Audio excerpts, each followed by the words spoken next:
We're going to be taking a look at this three-wheel electric scooter next. Now, let's review. So we're going to be taking a look at this three-wheel electric scooter called the Future 10. This scooter features a 500-watt hub motor powered by a 48-volt lithium-ion battery, which allows it to have a long range and a fast top speed. Unlike conventional electric scooters, the Future 10 has one wheel in the front and two wheels in the back, which allows for a new steering dynamic.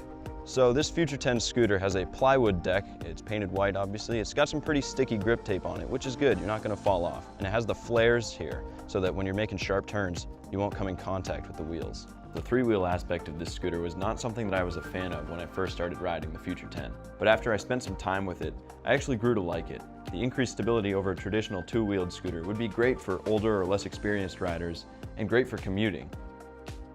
Unlike conventional scooters, this one takes a much more conscious effort at first to turn, but once you get used to it, it's actually really smooth. It's very easy. So the scooter has 5 different speed modes, as you can see right here, and you adjust them with these buttons. And modes 4 and 5 are the only actual useful ones that I've found. 3, 2, and 1 just go too slow, and I can't imagine you'd actually need them. So the acceleration of the scooter isn't anything exciting. It's not gonna peel your eyelids off, but you have to push the scooter to get going first.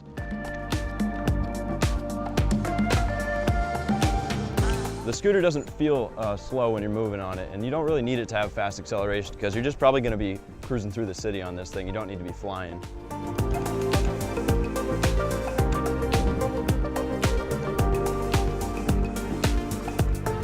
Each of the wheels on this scooter has a plastic fairing, which is really helpful for keeping water and mud out of the way when you're riding. The scooter does seem to have regenerative braking, although not stated. This engages only when the scooter is going above a certain speed, but we're not sure the exact speed value. The regen braking engages very suddenly and aggressively, and so it slows down very quickly. So when we got the scooter, at the end of the forks here, we had these little plastic end caps, and they came off very easily when we were adjusting the handlebars, so that's just something to watch out for. This scooter's battery life has really impressed me. I've been riding it a lot over the past few days, and I've only had to charge it once or twice. It has a stated range of about 20 miles, and I really think that you could get 20 miles out of this, because I was riding it almost full throttle the whole time on the fastest speed mode, and it really didn't drain much at all. The scooter suspension doesn't have enough travel to handle bigger bumps smoothly, and there is no front suspension. This makes for a fairly bumpy ride on the uneven surfaces that I rode on. So brakes with this scooter are really interesting because there's a brake on each wheel.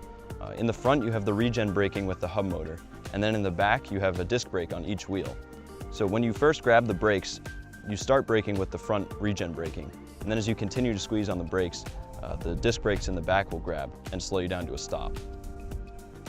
So something I noticed about the setup of this scooter is that the throttle is a little too far down. You have to really reach underneath the handlebar to get it. You can adjust this. There's a hex bolt under here that if you loosen, you can rotate this whole body. The throttle and the screen are all on the same piece. So if you do this, the screen's also going to rotate up, which may not be terrible though, because if you're standing on the board, you have to look down at a kind of weird angle. So if the screen was more parallel with the board, I think it would be helpful. One design thing I wish the makers did change is I wish that all the cables here were a little more integrated with the body. Now I know you have to have long cables for all the travel, but I wish it just was tucked in a little closer, because that way it wouldn't be so in the way when you're trying to fold it or just ride it. So folding this scooter is a little bit of a process. You have to come down here, and there's a little latch here that you can't really see very well, but you have to pull this latch, and then when you pull that back, you stand it upright. Now this took me a while to figure out because I thought that you would fold the handlebars down onto the deck, but it's the opposite. So then first thing you want to do once you have it up, make sure you lock this again, because otherwise it will come undone. So just push this piece back where it came from. Then you want to loosen the handlebar adjustment and put it all the way down. Lock it up again. And so once it's folded, the design allows you to actually just roll it, which, the brakes don't sound too good right now, but it rolls well. And it's also pretty lightweight, so it's not going to be much of a problem to get in and out of a car. So this scooter only weighs 34.7 pounds, so it's pretty lightweight and it's easy to get in and out of a car. It's not going to hurt your back. Unfolding the scooter, basically the same process. You have to undo this latch, pull it up, and then just push the handlebars forward, lock it again, and it just stands up. Unfolding it is a lot easier than folding it, but then you're ready to go. charging this scooter is really easy. You just open up this little flap right here, and there you have it. And I like that there's this space here which allows you to plug it in without having to fold it up. So right above where you plug in to charge, there is this little flap here. If you open it, it has USB ports.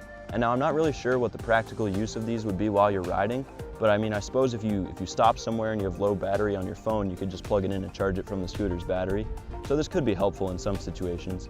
So putting air in these tires is not going to be a huge problem. You have your basic tire valve right here, just open it up in the back. One thing I do wish about the back though was that they were out at an angle, because it might be hard to get a compressor hose in there. On the front tire, however, it's actually a little bit easier. So it comes out at an angle here, and it sticks out far enough that if you unscrew this, you can easily get a compressor nozzle on there. So the build quality of this scooter isn't anything super special, but it's not bad either. I'd say it's pretty much right down the middle. So one cool feature about this scooter is it does have automatic headlights. So on a day like today where it's nice and sunny, you're not gonna see them come on. But if it starts to get dark out or if it's really overcast, they're gonna turn on by themselves. So it's one less thing you have to worry about. So a problem that I've noticed with this scooter is that there's no way to lock the brakes. So if you leave it on a hill, it's just gonna take off.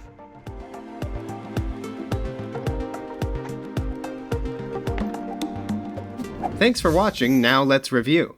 For more tech reviews, subscribe below. Please like, share, and comment any tech you'd like to see us review in the future.